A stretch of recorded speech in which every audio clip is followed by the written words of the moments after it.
man. Dude, no. Oh, man. In the world of exotic cars, you've got supercars and you've got hypercars. Possibly no other manufacturer besides Koenigsegg can compete with the sheer excess and brilliance of a Pagani. Even if you have several $1 million, chances are you can't have one because the waiting list is so long and production numbers are extremely restricted. Seeing a Pagani on the road is the sort of event which is rare enough for any car nut to distinctly remember, and that's what makes this car crash so heartbreaking. This purple Pagani Huayra was based in Texas and seems to be a completely one-off spec. Although there are a handful of other purple ones across the world, this was either a one of one or one of two depending on how precise of a spec you want to get. At the time of the crash, most news articles valued the car at around $3.4 million, but that was in 2020. We all know all too well what's happened to the price of anything in high demand over the last few years, and at the low end estimate this is easily a $4 million plus car in today's market. If it was still in one piece, that is.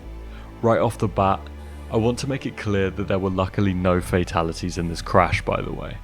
The driver was relatively unharmed apart from a fractured arm, but the one-of-one Pagani most certainly wasn't so lucky.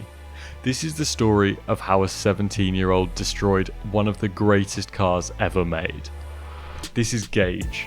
He's a YouTuber who runs the channel GGExotics. Taking a quick look at his videos might make you question your life choices at first. How does such a young guy have seemingly endless access to some of the most valuable cars on planet Earth despite being barely old enough to drive? To cut a really long story short, his dad co-owns and runs a successful real estate investment company. Gage doesn't try to hide the fact these cars are owned by his father, by the way, so you have to give him a bit of credit for being honest to his audience at least.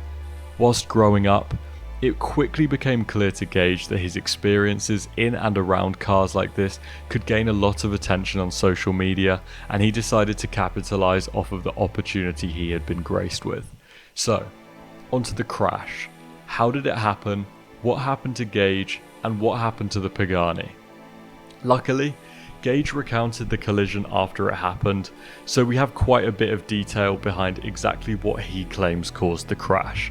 I'll link a video down below to the original clip, but here's a quick extract.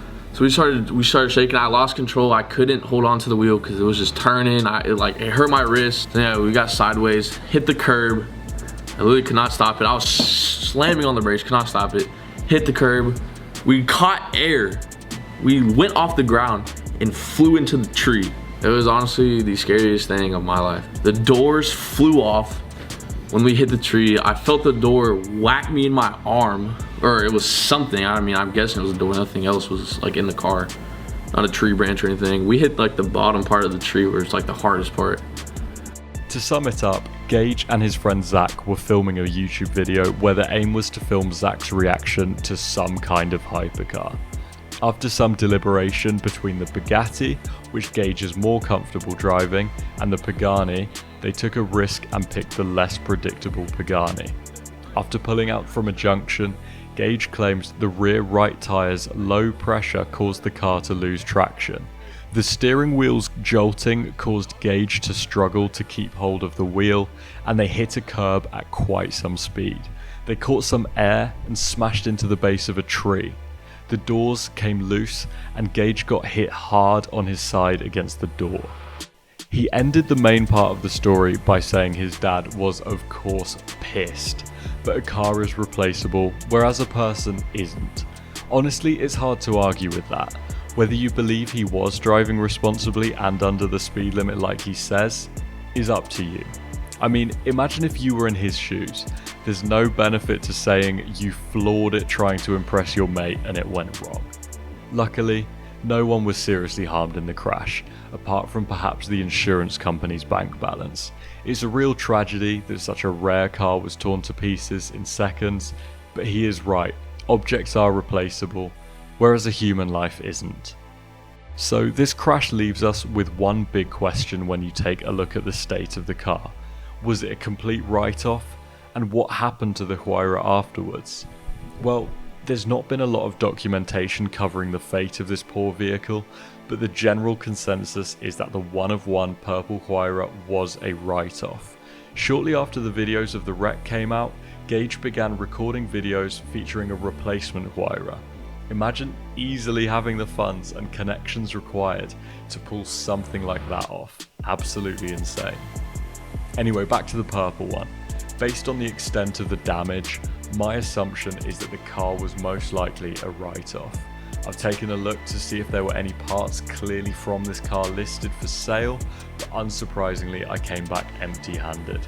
If it wasn't such a rare car and the state of it was slightly better, perhaps it would have ended up in the hands of the likes of Tavares or Matt Armstrong. Now, I think there are a couple of obvious lessons that we can learn from this. Firstly, if you are a father and own any kind of high performance vehicle, just be very careful about when and where you let your kid drive the thing. Secondly, if you have any kind of irreplaceable object, do not let a testosterone fueled teenager anywhere near it. Now, as much as you guys might like me to just slag Gage off and out just entirely blame him on this, it's not really my place to speculate on whether he's lying or not. And the last thing I want is to slander someone who's actually just ended up in a very unfortunate position. So my conclusion is, there is a chance he was just being honest, that these cars are difficult to handle, but there is equally a chance, especially with the speed at which he hit the curb. He says he got air. You have to be going at a bit of speed to get air generally. Maybe he's just covering his back. I don't know. I honestly don't know. And that's all I have to say on this collision right now. With that, thank you so much for watching. Just a quick note, I never thought the Autobahn video would get 200,000 views, and I can't thank you guys enough. I'm leaving my job to work on content full time, by the way, so my newer videos are going to be longer, better edited, and more frequent. I'd be really interested in hearing what topics and events you would like me to cover next. If your idea is used, I will definitely shout you out in the video. I have some big plans for this channel, especially around the automotive industry and cars, so if that is your sort of thing, why not go ahead and subscribe.